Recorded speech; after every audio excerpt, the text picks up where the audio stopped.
Pemirsa, sistem pembayaran digital Quick Response Code Indonesian Standard atau KRIS akan dikenakan pajak pertambahan nilai atau PPN 12% untuk penggunaan transaksi dimulai 1 Januari 2025 mendatang. Lalu bagaimana pendapat masyarakat terkait dengan hal ini?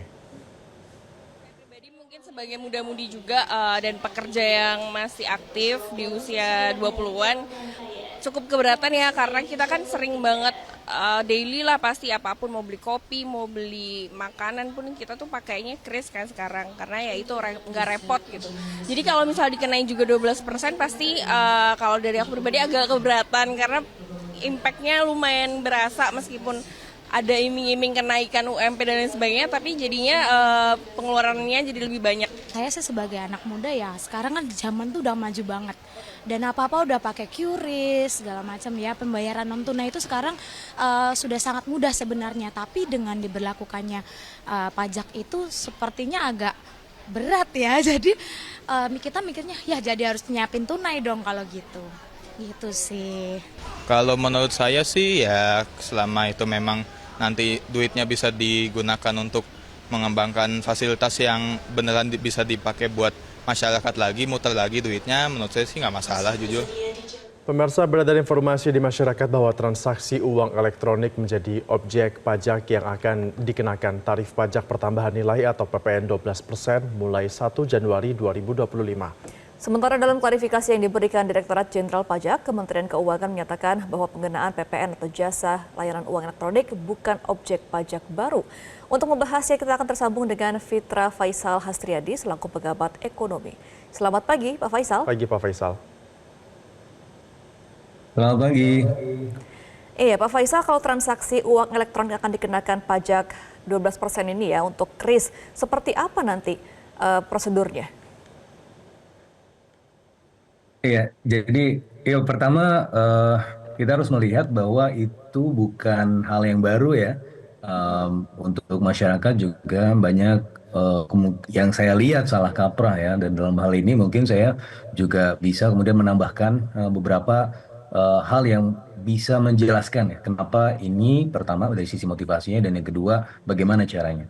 Kalau kita bicara dari sisi motivasinya, sebenarnya sudah masuk dalam rencana pemerintah untuk memperbaiki postur fiskal kita ya di tengah beberapa tekanan eksternal dan juga di internal.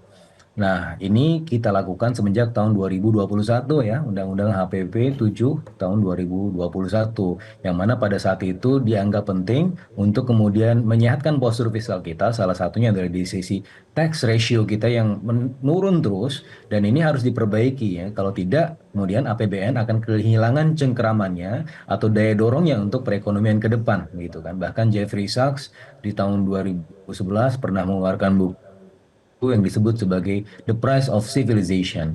The Price of Civilization ini menjelaskan bagaimana ketika masyarakat, terutama masyarakat menengah ke atas, yang gagal membayar ongkos peradaban itu akan membuat tekanan-tekanan ekonomi. Nah, ini juga yang kemudian kita perhatikan bahwa masyarakat menengah ke atas terutama ini memiliki tanggung jawab yang lebih besar ya untuk kemudian berkontribusi kepada perekonomian, dan sehingga membuat aspek ekonomi ini lebih inklusif dan berkeadilan. Itu kalau dari sisi motivasinya. Yang kedua, tentunya kalau kita lihat secara spesifik ya, ada transaksi digital, ada uang digital, ada kemudian bahkan ada e-wallet, ada yang tadi dibahas KRIS. Nah, KRIS ini sebenarnya kalau kita melihat berdasarkan peraturan-peraturan sebelumnya ya, atau bahkan kemudian charge yang sudah diberlakukan mulai dari sebelumnya. Jadi ini bukan objek pajak baru. Yang disebut sebagai PPN itu kan pertambahan nilai ya. Jadi bukan produknya, tetapi atas biaya pertambahannya. Nah, dalam konteks ini misalnya, KRIS itu kan jadi itu platform ya, digital platform. Dan untuk kemudian mempertahankan ya platform itu kesinambungannya supaya kita tetap menggunakan KRIS atau bisa menggunakan KRIS secara sustainable, berkesinambungan di masa depan, pasti kan ada ongkos maintenance-nya gitu kan. Nah, maintenance cost-nya inilah yang kemudian menjadi objek pajak pertambahan nilai. Seperti misalnya, kalau misalnya kita ke KRIS ini bayar ketokap tukang ketoprak, ya itu kita terkena pajak PPN enggak? Nah, kalau dari sisi transaksinya enggak, gitu. Itu yang pertama. Terus yang kedua, terus yang kena yang mana? Nah, berdasarkan peraturan itu ada yang disebut sebagai merchant discount rate. Nah, merchant discount rate ini adalah diterapkan pada proses transaksi ya, yang di atas 500.000. Jadi kalau belanja ke tukang ketoprak atau belanja ke minimarket yang di bawah 500.000, yang mana itu adalah masyarakat menengah ke bawah, rata-rata kan pola belanjanya di situ ya, itu tidak terlalu atau bahkan tidak kena charge sama sekali.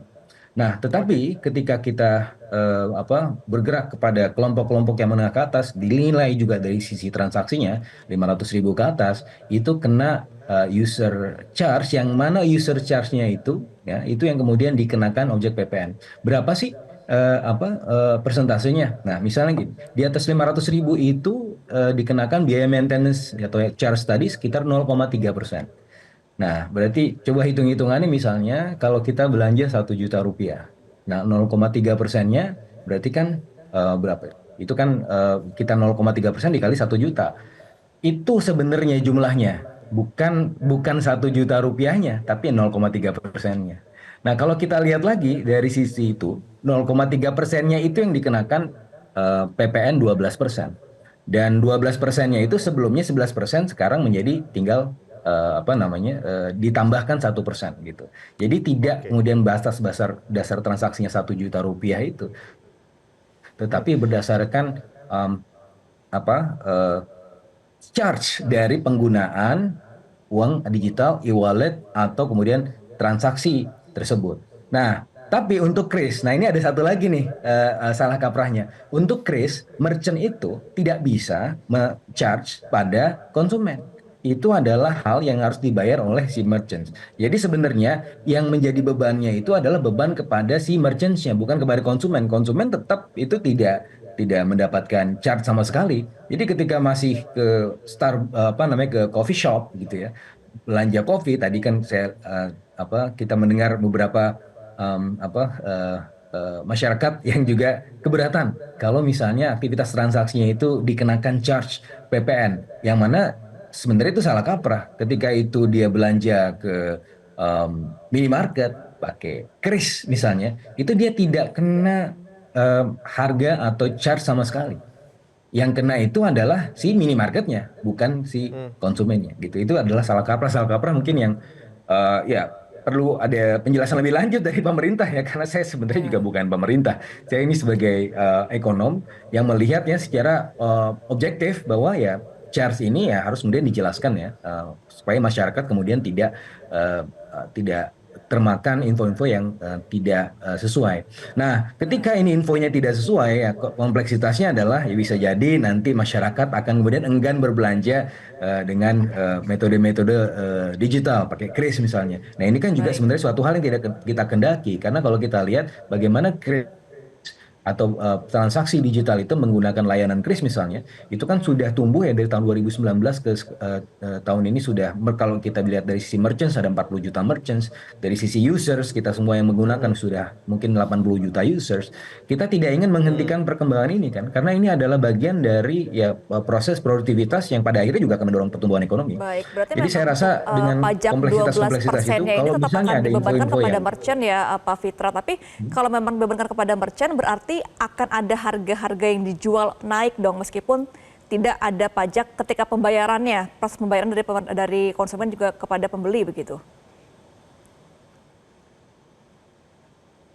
Ya, ini juga kompleksitas yang lain ya. Jadi kalau misalnya kita melihat ya di lapangan pada awal ya, ini kan sebelum ada isu ini, kita juga punya isu ketika kris itu diterapkan semacam charge ya untuk kemudian biaya penggunaan ya, dan itu diterapkan kepada merchants. Isu awalnya adalah ketika ini kebijakan ini dilakukan, ini bukan PPN ya, ketika ini dilakukan itu memang ada semacam potensi markup ya bagi para merchants tersebut untuk kemudian membulatkan ke atas. Padahal kan cuma misalnya 0,3% ya dari misalnya kalau dari transaksi 1 juta ya tadi kan 0,3%-nya kan berarti kan cuma 3.000 ya. Nah dari 3.000 itu bisa jadi dibulatkan jadi 10.000 misalnya itu kan kompleksitas yang awalnya ditakutkan ya terjadi. Ini kita belum bicara PPN ya, baru bicara mengenai krisnya. Tetapi kemudian BI juga sudah melakukan sosialisasi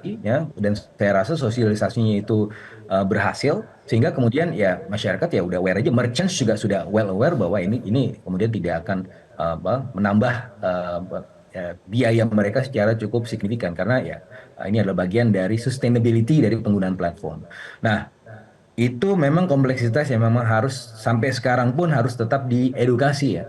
Begitu juga kemudian masyarakat kemudian tadi ya ketika melihat ada potensi ya kenaikan harga PPN, kenaikan harga akibat adanya penerapan PPN nggak bisa jadi mendemotivasi mereka untuk belanja. Nah ini kemudian harus diedukasi juga ke masyarakat bahwa yang terjadi adalah ya mereka tidak kena beban apapun, masih tetap bisa lancar jaya menggunakan metode-metode transaksi digital tadi. Jadi kalau misalnya 0,3% dari 1 juta, berapa sih? 3.000 berarti kan user charge. Nah, 3.000 itu berarti 1%-nya berapa? Kan naik ya dari 11% ke 12%. 1%-nya berapa? 30 rupiah. Sebenarnya ini suatu hal yang untuk merchant sekalipun itu tidak terlalu membebankan gitu ya. Pun demikian, ini kan transaksinya yang di atas 500.000. Kalau sudah di atas 500.000, biasanya ini adalah merchants yang sifatnya sudah menengah ke atas. Nah, kalau sudah menengah ke atas dengan beban 30 rupiah, saya rasa itu tidak akan terlalu signifikan. Tetapi di sisi yang lain, dari sisi volume, karena ini kita kemudian bicara mengenai bagaimana collecting system pemerintah itu berjalan lebih efisien, ini bisa jadi lebih berdaya ya untuk kemudian meningkatkan postur fiskal kita juga gitu. Oke, artinya memang ini hitung-hitungannya bukan dari nilai top up ataupun yang dibelanjakan, melainkan dengan jasa ya untuk dapat masing-masing dari e-wallet ataupun kris itu yang dikenakan PPN 12%. Terima kasih atas penjelasannya, Fitra Faisal Hastriadi, pengamat ekonom dan juga sudah menyempatkan untuk bergabung bersama kami dalam Metro Pagi Prime Time. Selamat kembali beraktivitas. Jelajahi cara baru mendapatkan informasi. Download Metro TV Extend sekarang.